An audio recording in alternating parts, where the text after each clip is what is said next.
Good evening everybody, I'm Fictional Crystals and let's talk about references.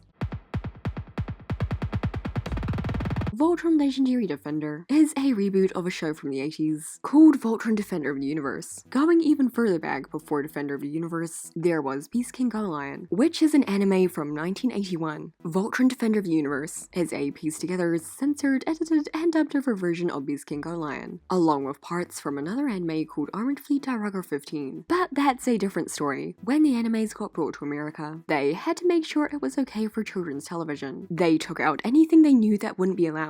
This resulted in many character deaths being erased, and several key plot points. Names got changed as well. For instance, the Beast King GoLion character Akira Kogane became Keith. Overall, although GoLion and Defender of the Universe used most of the same footage, they were different shows. In the present day, we have Voltron Legendary Defender, which is not only a retelling of Defender of the Universe, as it also includes elements of GoLion. While Legendary Defender has a totally different storyline from both of those two, it still managed to respect its origins and reference them throughout the series. Let's look at some references and similarities between Legendary Defender, GoLion, and Defender of the Universe. First of all, Shiro. In Defender of the Universe, Shiro's name was Sven, but in GoLion his name was Takashi Shirogane. For Legendary Defender, they decided to stick with his name from the Japanese dub, so he's back to Takashi Shirogane once again. Shiro was captured in both versions of the original, but so were the rest of the team back then. It wasn't just him, Matt, and Sam. Keith, Pidge, Lance, and Hunk were with him too. When they were being held captive in Defender of the Universe, their arms got tattooed. In GoLion, these were wounds. And in Legendary Defender, Shiro's arm got straight up cut off. Shiro has had some direct parallels to his 80s counterpart. This scene where he's being attacked by many Haggars is the same as what happened in the 80s. In GoLion, he died because of this. But in Defender of the Universe, he merely got injured and had to go to space hospital. There's a doctor on planet Ebb.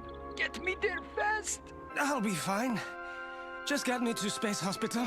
Legendary Defender made fun of how ridiculous him going to space hospital was. They included Sven in their alternate reality episode. Sven in Defender of the Universe ended up getting injured because he was saving Lance, which is what happened in Legendary Defender too. In the first episode of Legendary Defender, Lance called Shiro his hero. Knowing what Shiro did for Lance in the 80s version, Lance calling him his hero makes a lot more sense now. Lance and Keith were the ones to rescue Shiro from the garrison's captivity. They were the ones helping Shiro's 80s version when he was injured. After Sven's injury, he didn't return until nearly the end of the first season. At least in Defender of the Universe, in GoLion this was his brother. They looked alike but were different. There's been a lot of speculation that this is a Shiro clone. Perhaps he's the equivalent of GoLion Shiro's lookalike brother. In Defender of the Universe, when he came back he acted like he didn't remember who Sven was, and said he was crazy. After escaping from the Galra, Shiro couldn't remember what happened. When Sven had to leave the team, Allura took his place as a pilot. Sven was the pilot of the Blue Lion, whereas Shiro was the paladin of the Black. Something always ends up happening to every version of Shiro. Why do you disappear so much? How many reunions has he had with Keith now? In the 80s, Keith was the pilot of the Black Lion, Lance was the pilot of Red, and Allura was the replacement pilot of Blue. However, their uniforms never matched, except for that one time Lance piloted the Blue Lion in the original, but it was only because Allura was ill. In Legendary Defender, Shiro was the pilot of the Black Lion, Keith was Red, and Lance was Blue.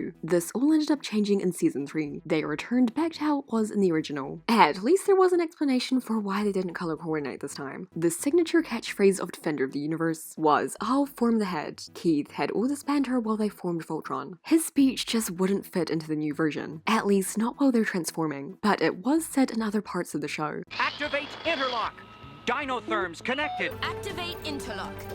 Dinotherms connected. And I'll form the head! And I'll form the head. There are many more similarities and references in Legendary Defender, so I will be going over even more in part 2 of this video. But till then, thanks for watching and I'll form the head. That's the tagline from like 6 of my favorite movies.